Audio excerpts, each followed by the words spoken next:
Tom Dykoff there in the architecture room. Now, I'm joined by Miranda Sawyer, Grayson Perry and Rachel Cook, who've all been around the summer show, and they're going to tell me what they think. So, Grayson, first impressions. I don't know whether it's me getting older, but each year I go, it seems to get sparser. And I don't know whether that's an attack of tastefulness that's come over the Royal Academicians, but particularly say you go into a room like the one hung by Anne Christopher, and it's like a sort of modernist flat. There's a couple of rooms here that I've enjoyed much more than usual, and I think it is because it's slightly sparser, and there's been a lot of care taken with the way that some of the rooms are hung, and I've enjoyed it more because of that. But the smaller rooms that are always kind of tucked around the back there, that are full of lots and lots of work, I mean literally kind of 10 high and 30 wide. And I can't stand those rooms. And those are the rooms, really, what the essence of the exhibition is about. And I understand that it is, but they drive me mad. You still slightly feel, especially in the small rooms, it's a bit like when you go to the sales. And you've got a combination of sickness and excitement. Excitement at all the things on offer, and sickness that you might not be able to get to see exactly what you want, because it is very crowded, and your eyes are having to do a lot of work, and your brain is having to process a lot of information at once. Having said that, I think this is the best show I've seen for years. There's just the standards higher, and the work's better. The fact you can have an exhibition with some little old lady that does watercolours of flowers, and at the other end Tracy Emin and Sarah Lucas, and they're all kind of okay, they're all fitting into this establishment, and all their work can look pretty good.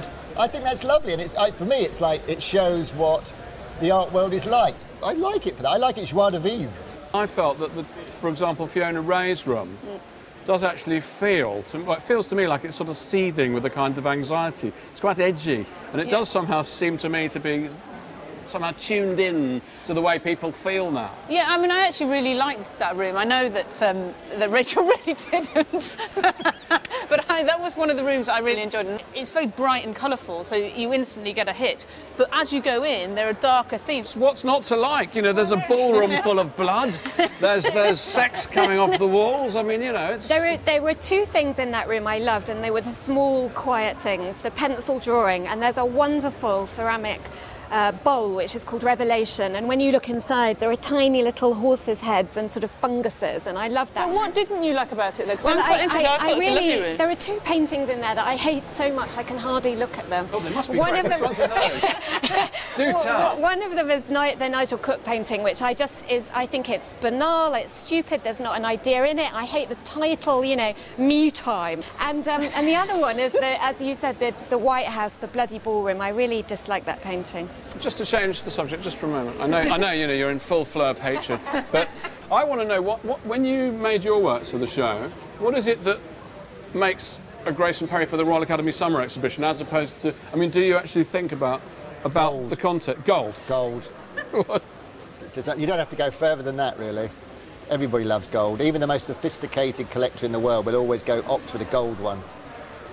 Let's turn to more serious matters, the architecture room. What do we all think of the architecture? The thing about it is usually that's the room I kind of run through at the end. This year it's completely fantastic, and I can only assume it's because buildings are not being commissioned, and so people are just going on... It's a compensation theory. Yes, well, people are just going on fantastical imaginings, and they're making what they would make in a fantasy world, and that makes it great fun for the punter. And what's great about that room for me is it's just crowded. It's crowded like a city. So you're walking through this great model city, which is incredibly various. So I felt, you know, like you, I usually just walk through and go, boring architects models. But this year I stayed in there and I loved it. Yeah, I loved it. It's so various, and even the materials they use are really various. There's one on the wall it's actually stitched. It's a piece of fabric that's made into it's meant to be some kind of, you know, village. There's a beautiful thing that as you approach it, you think it's a bracelet or, you know, piece of jewellery, and it's in fact a design for a mosque in Esfahan in Iran. I stared at it for ages. So I've got to ask the Desert Island Disc question, which is, if you could only take one work of art home... That's such a hard question. I'm sorry, this year. Come on. There are two bronzes by Nicola Hicks, and they're about the banking crisis, and one of them is called Mortgager. And it's a man hawking dreams on sticks, and it's just great. It's a great joke. It's beautifully worked. I loved it, and I would like to sort of pop it in my handbag. Grayson. There's a large Leonard McComb nude, and it's just really calm, and but at the same time it's modernist. and classic at the same time. I could really live with that in my house.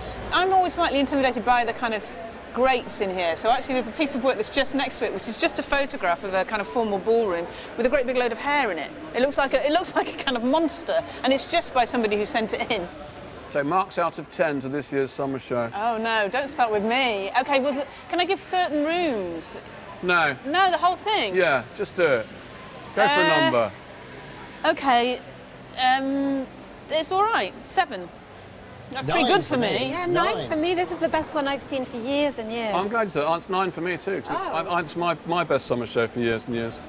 Well, you've had our verdict on the Summer Exhibition 2010, but which single work of art or architecture deserves the title of Most Distinguished Work in the whole show? That's the question which the judges of the Wollaston Prize have to answer. I went along to eavesdrop on their deliberations.